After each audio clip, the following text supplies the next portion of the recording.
নমস্কার বন্ধুরা। আজকের রেসিপি বাঁধাকপির পাকোড়া। এই সিজনে প্রচুর পরিমাণে বাঁধাকপি পাওয়া যায় আর দামেও কিন্তু সস্তা থাকে। আজকে আমি একেবারে অন্যভাবে এই বাঁধাকপির পাকোড়া বানিয়ে দেখাবো। আমার বিশ্বাস এইভাবে রেসিপিটি ফলো করে যদি এই পাকোড়া তৈরি করো তাহলে কিন্তু এই পাকোড়ার পুরোই ফ্যান হয়ে যাবে। আর একটাতে তো মনে পড়বে না। যারা বাঁধাকপি খায় না তারাও কিন্তু চেটেপুটে খাবে। আশা করছি আমার আজকের রেসিপিটি আমার সকল বন্ধুর কাছে ভীষণ ভালো লাগবে। ভালো লাগলে একটা লাইক দিয়ে আমার চ্যানেলটিকে সাবস্ক্রাইব করে পাশে থাকার অনুরোধ থাকলো। তাহলে চলো কথা না বাড়িয়ে রেসিপিটি শুরু করি।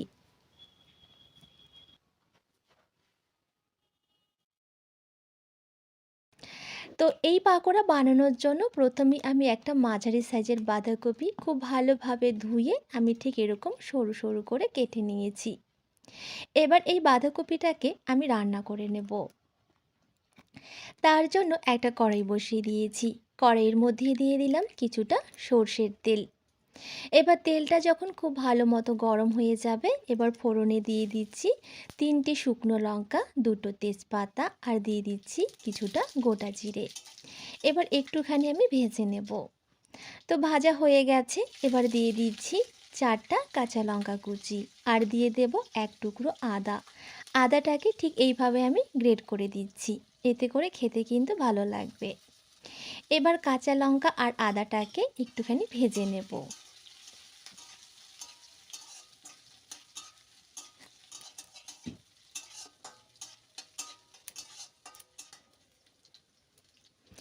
তো খুব ভালোভাবে ভাজা হয়ে গেছে। এবার দিয়ে দিচ্ছি কেটে রাখা বাঁধাকপি।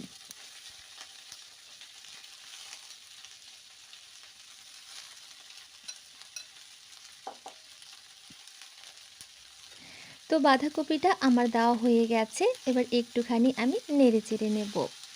তো বন্ধুরা, আমাদের কিন্তু সবসময় একটা চিন্তা থাকে যে বিকেলবেলা চায়ের সাথে আমরা কী খাবো। তখন যদি এরকম পাকোড়া বানিয়ে খাওয়া যায় তাহলে কিন্তু চায়ের আড্ডাটা একেবারেই জমে যাবে আর খেতে তো ভীষণই মজার হয়। অবশ্যই বাড়িতে একবার এইভাবে ট্রাই করো। আশা করছি সবার ভীষণই ভীষণই ভালো লাগবে। তো দেখো, একটুখানি নেড়ে চেড়ে নেওয়ার পর দিয়ে দিলাম স্বাদ মতো নুন, দিয়ে দিচ্ছি হলুদের গুঁড়ো আর দিয়ে দিলাম হাফ চামচ কাশ্মীরি লঙ্কার গুঁড়ো, হাফ চামচ জিরে গুঁড়ো আর হাফ চামচ গরম মশলা গুঁড়ো আর দিয়ে দিচ্ছি 1 চামচ মতো এখানে গোলমরিচ নিয়েছি, সেটাকে আমি আধ ভাঙা করে দিয়েছি।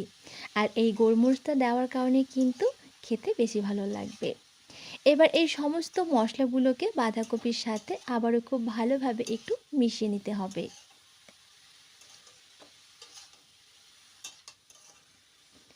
তো খুব ভালোভাবে মিশিয়ে নেওয়া হয়ে গেছে। এবার ঢাকা দিয়ে আমি একটুখানি সেদ্ধ করে নেব। তো ঢাকনা এবার খুলে নিচ্ছি। আর বাঁধাকপি থেকে কিন্তু অনেকটাই জল বেরিয়েছে। আর এখন কিন্তু বাঁধাকপিটা দেখো অনেকটাই কিন্তু সেদ্ধ হয়ে গেছে, অনেকটাই নরম হয়ে গেছে। তো আবারও একটু নেড়ে চেড়ে এবার এর মধ্যে দিয়ে দিচ্ছি আগে থেকে 2টো মাঝারি সাইজের আলু খুব ভালোভাবে সেদ্ধ করে আমি হাত দিয়ে একটু ভেঙে নিয়েছিলাম। একেবারে কিন্তু মিহি করে মেখে নেওয়া যাবে না, একটু দানা দানা রাখতে হবে, সেক্ষেত্রে খেতে কিন্তু ভালো লাগবে। এবার আলুটা দিয়ে আবারও আমি 2 মিনিটের জন্য একটু আমি নেড়ে চেড়ে নেব।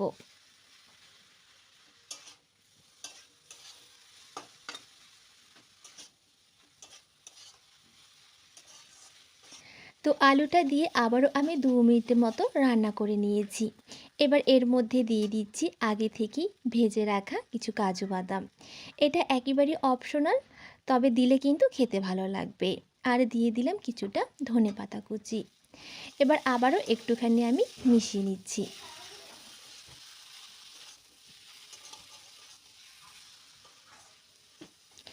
আবারও একটু মিশিয়ে নিয়েছি।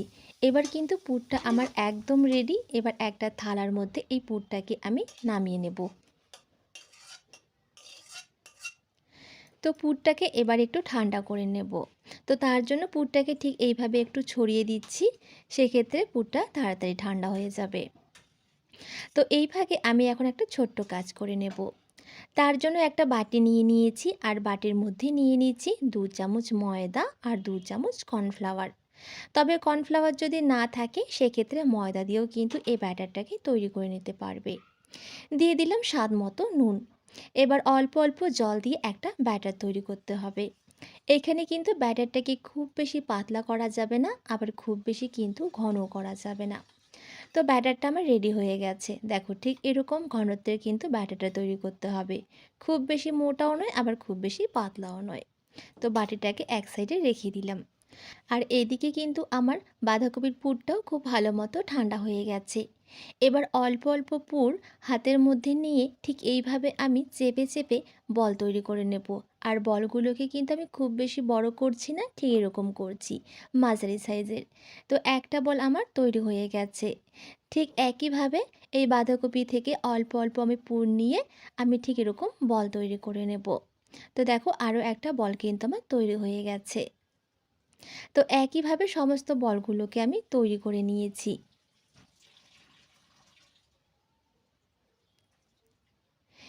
এবার দেখো বন্ধুরা, এখানে আমি কিছুটা বিস্কিটের গুঁড়ো নিয়েছি। তোমরা চাইলে বিস্কিটের গুঁড়োর পরিবর্তে যে টোস্ট বিস্কিটগুলো হয় না, সেগুলোও কিন্তু মিক্সিতে ঘুরিয়ে একটু গুঁড়ো করে নিয়ে কিন্তু কোট করে নিতে পারবে।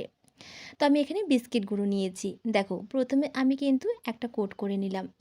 এবার আগে থেকেই যে ময়দা আর কর্নফ্লাওয়ারের ব্যাটারটা তৈরি করে রেখেছিলাম, সেখানে খুব ভালোভাবে একটু কোট করে নিতে হবে এই বলটাকে। তো কোট করা হয়ে গেছে, আবারও আমি বিস্কিটের গুঁড়োর মধ্যে দিয়ে দিলাম। আবারও আমি কোট করে নিচ্ছি। এখানে আমি কিন্তু ডাবল কোটিং করছি। তোমরা চাইলে কিন্তু একটা কোটিং করলেও কিন্তু হবে। তবে যদি দুটো কোটিং করা যায়, মানে ডবল কোটিং, সেক্ষেত্রে কিন্তু ভীষণই মচমচে হবে এই পাকোড়াগুলো। তো আবারও কিন্তু আমি কোটিং করে নিচ্ছি। আবারও বিস্কিটের মধ্যে আমি দিয়ে দিচ্ছি। আর খুব ভালোভাবে কিন্তু এবার কোট করে নিতে হবে। খুবই সহজ বন্ধুরা, একবার দেখলেই কিন্তু তোমরা খুব সহজে এই পাকোড়াগুলো তৈরি করে নিতে পারবে। তো দেখো এই বলটাও কিন্তু আমার তৈরি হয়ে গেছে। একইভাবে সমস্ত বলগুলোকে আমি কিন্তু এখন তৈরি করে নেব। তো এটা আমার তৈরি হয়ে গেছে, এবার থালার মধ্যে আমি রেখে দিচ্ছি।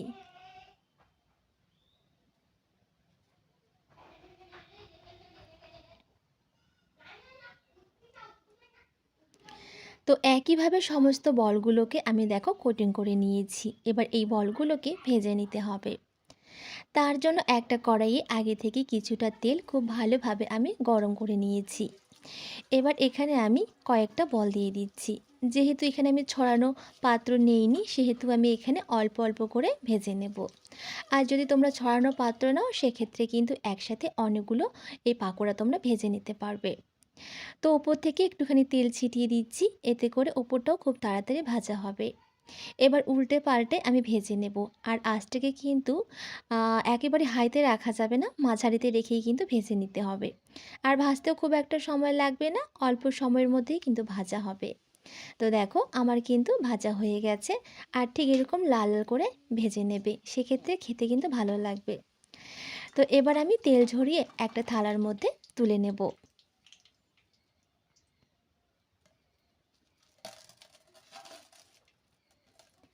একইভাবে যে বাদবাকি পাকোড়াগুলো রয়েছে, সেগুলোকেও আমি কিন্তু ভেজে নিচ্ছি।